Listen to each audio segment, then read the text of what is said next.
Foxy women only came over to do laundry, now she's staying in my nest. The unexpected knock.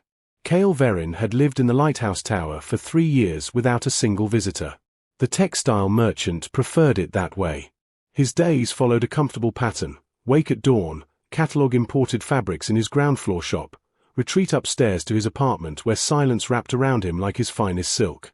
The tower's crystalline walls filtered Luminara Port's perpetual aurora glow into soft prismatic light, painting his sparse furniture in shifting colors. He was measuring out evening tea when knocking shattered his routine. Cale froze, teacup suspended mid-air. Nobody knocked. Deliveries came to the shop entrance. His few business associates sent messages through the city's light courier network. The knocking continued, patient but insistent. Frowning, Cale crossed his minimalist living space and cracked open the door. His breath caught. The woman standing in his hallway seemed carved from moonlight itself. Luminous silver markings traced delicate patterns along her neck and disappeared beneath the collar of her simple woven dress. Her dark hair cascaded past her shoulders, and her eyes held depths like the night sky between stars. She smiled, and something in Cale's chest tightened unexpectedly. "I'm so sorry to disturb you," she said, her voice carrying a musical quality. "I'm Thessa. I live in the celestial district above the harbor, and I have the most unusual request." She gestured apologetically. "My threading loom broke this morning, and I heard from the market vendors that you have a Meridian-class loom. I desperately need to finish a commission piece tonight. Could I possibly borrow yours? Just for a few hours?" Cale should have said no. He didn't lend his equipment. He didn't invite strangers into his space. But Thessa's hopeful expression, the way the aurora light seemed to dance across her silver markings, the genuine warmth in her voice, all of it bypassed his usual defenses. Yes. Come in." Threads of connection. The threading loom sat in Cale's workroom, surrounded by fabric samples and half-finished designs. Thessa moved toward it with reverent familiarity, her fingers trailing along the wooden frame. "It's beautiful," she breathed. "You maintain it perfectly." Cale leaned against the doorframe, watching her work. She moved with practiced grace, threading starlight silver filament through the loom's mechanisms. The material shimmered between her hands, catching the aurora glow from the windows. "What are you making?" he asked. "A soul-binding cloth for a wedding couple in the upper districts." Thessa's hands never stopped moving. "It's tradition among my people. The fabric remembers the promises woven into it." "Your people?" She glanced up, those star-deep eyes meeting his. Star-touched. "We're born during celestial alignments, marked by the cosmos." Her smile turned slightly mischievous. "Does that frighten you?" "No." The answer came easier than expected. "Just unusual." 3 hours passed like minutes. Thessa talked while she worked, stories of the celestial markets floating above the harbor, of light fishing boats that caught aurora fragments, of her small apartment where the walls were transparent to the night sky. Cale found himself sharing too, small details about his textile trade, his preference for solitude, the way he'd inherited this tower from his grandfather. When Thessa finally finished, she carefully folded the shimmering cloth. "Thank you, Cale. You saved me tonight. You can borrow it again. If you need." The words surprised them both. Thessa's smile could have lit the entire port. "I might take you up on that." 3 days later, she knocked again. This time she brought a small basket wrapped in constellation-patterned cloth. Starfruit pastries from the night market. Payment for the loom. Cale accepted them, then stepped aside. "The loom's available." Thessa stayed 4 hours that evening. Then 6 the next visit. Then she arrived one afternoon with her own project materials and didn't leave until moonrise painted silver across the harbor. She began rearranging things, organizing his chaotic thread collection by color gradient, moving his reading chair to catch better light, placing a small vase of luminous flowers on his bare table. "You don't have to," Cale started. "Your space has good bones," Thessa interrupted gently, "but no warmth. Let me help." He should have minded. Instead, he found himself looking forward to her visits, to the way her laughter filled corners that had been silent for years, to how she hummed while working, to the starfruit pastries that became their shared ritual. One evening, she looked up from the loom and caught him watching her. "What?" she asked softly. "Nothing. Just, thank you. For borrowing your equipment." Her eyes sparkled with knowing amusement. "For making this place feel less empty." Thessa's expression softened into something tender. Maybe it was empty because it was waiting for the right person to fill it. The words hung between them like shimmering thread, delicate and strong. Thessa's smile brightened the entire room. Weaving together. The storm arrived without warning, as they often did in Luminara Port. Cale was reading when the first thunder rolled across the crystalline pillars, vibrating through the tower's walls. Rain began hammering against the windows, turning the aurora glow into fractured prisms of light dancing across every surface. His message crystal pulsed. Thessa's voice emanated from it. "Cale? The sky bridges just closed. I'm still at your tower. Is it all right if I wait out the storm?" His heart performed an unexpected leap. "Of course. Come up." She appeared in his doorway minutes later, her dress damp from the rain, silver markings seeming to glow brighter in the stormlight. Water droplets clung to her hair like tiny stars. "I'm sorry," she said, slightly breathless. "I should have left earlier." "Don't be." Cale grabbed a soft blanket from his bedroom. "Here." Thessa wrapped herself in it, moving to his balcony doors.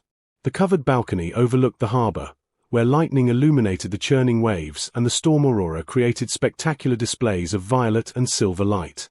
"It's beautiful," she whispered. Cale joined her, bringing 2 glasses of cloudberry wine.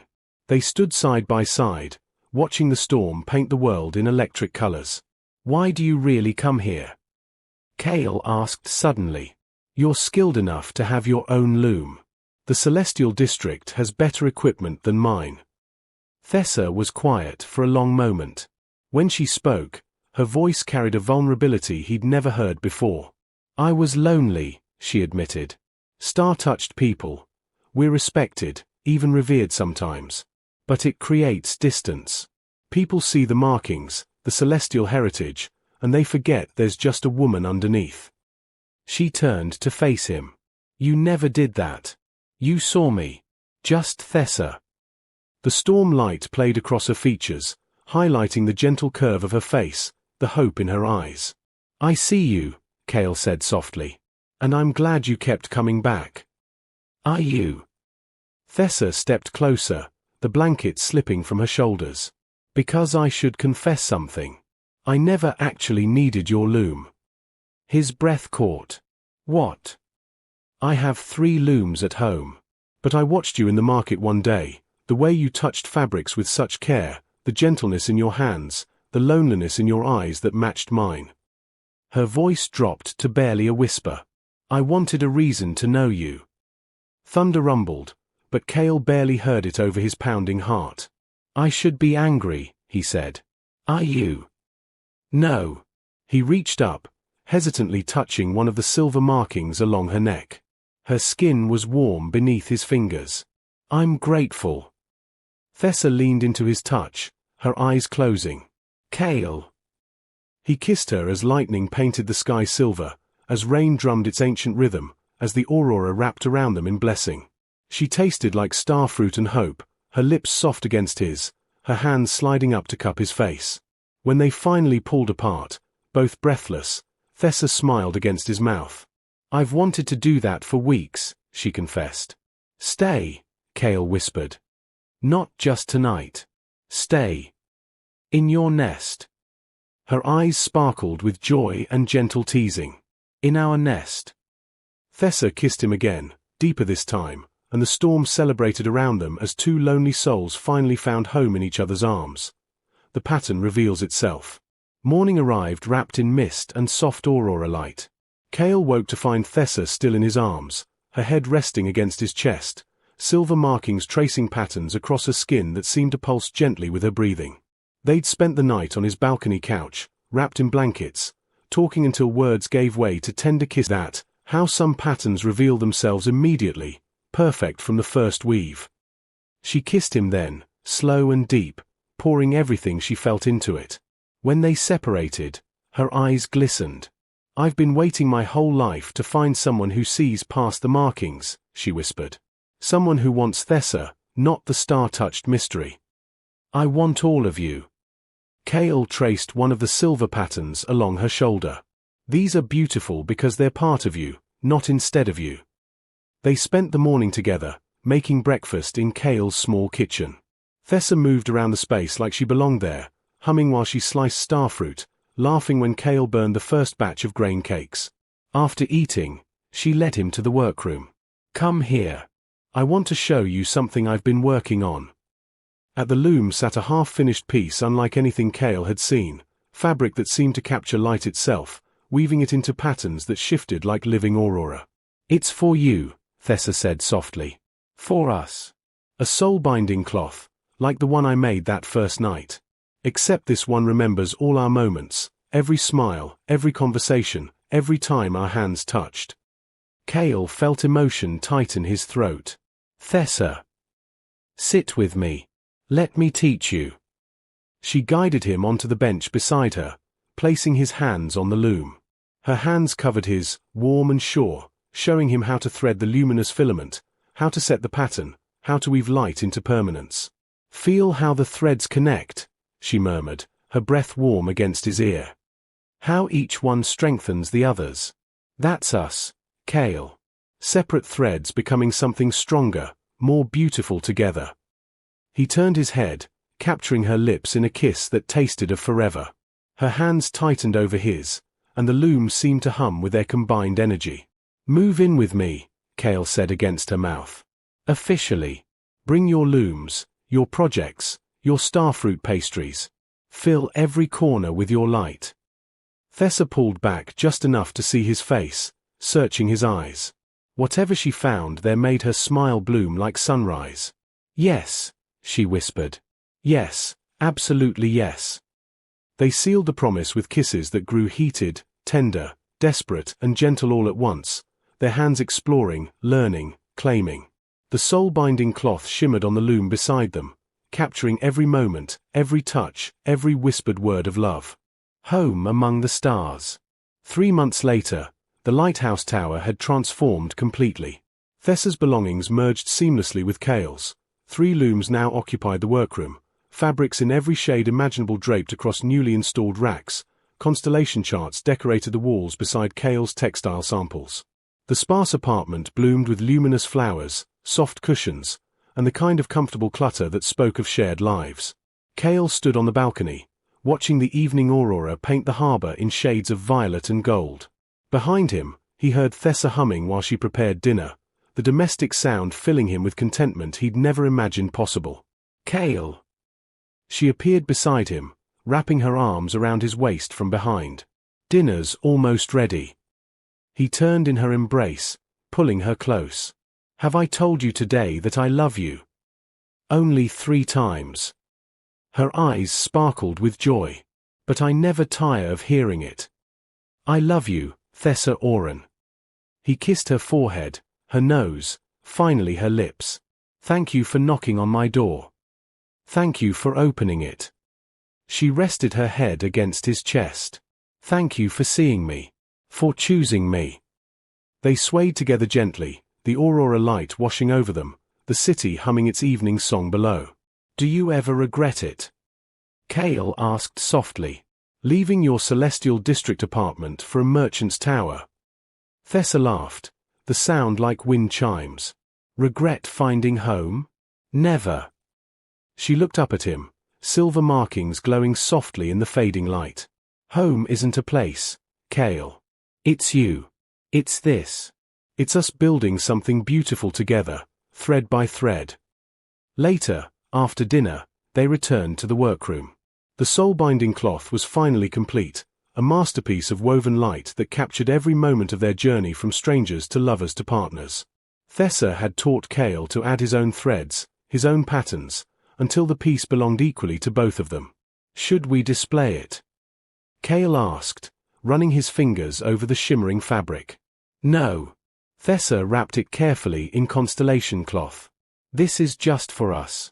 Our private testament. She placed it in the carved chest at the foot of their bed now, shared and claimed and perfect. That night, they made love slowly, tenderly, the aurora light streaming through the windows to paint their skin in moving colors. Every touch was a promise, every kiss a celebration, every whispered word of love another thread binding them together. Afterward, wrapped in each other's arms, Thessa traced patterns on Cale's chest with gentle fingers. "What are you thinking?" he murmured. "That I came here looking for a loom and found everything I'd been searching for." She kissed his shoulder. That sometimes the best things in life disguise themselves as simple favors. That home was always meant to be found in another person's heart. Cale tightened his arms around her, breathing in her scent, starfruit and luminous flowers and belonging. "Stay forever," he whispered. "Forever and beyond," she promised. Outside, the aurora danced across Luminara Port, blessing the lighthouse tower where two souls had woven their separate threads into one radiant tapestry of love. The city sang its eternal song, waves whispered against crystalline pillars, and in a merchant's nest high above the harbor, two hearts beat in perfect rhythm. The lonely tower was lonely no more. Lessons. Love often arrives disguised as something ordinary, a borrowed tool, a simple favor, but opens the door to extraordinary transformation. True connection sees beyond surface markings and reputations to embrace the authentic soul underneath, creating space where both hearts can finally belong. Home is not built from walls and possessions, but woven from shared moments, gentle touches, and the courage to open your heart to another. The most beautiful patterns in life emerge when two separate threads trust enough to interweave, creating something stronger and more radiant than either could achieve alone.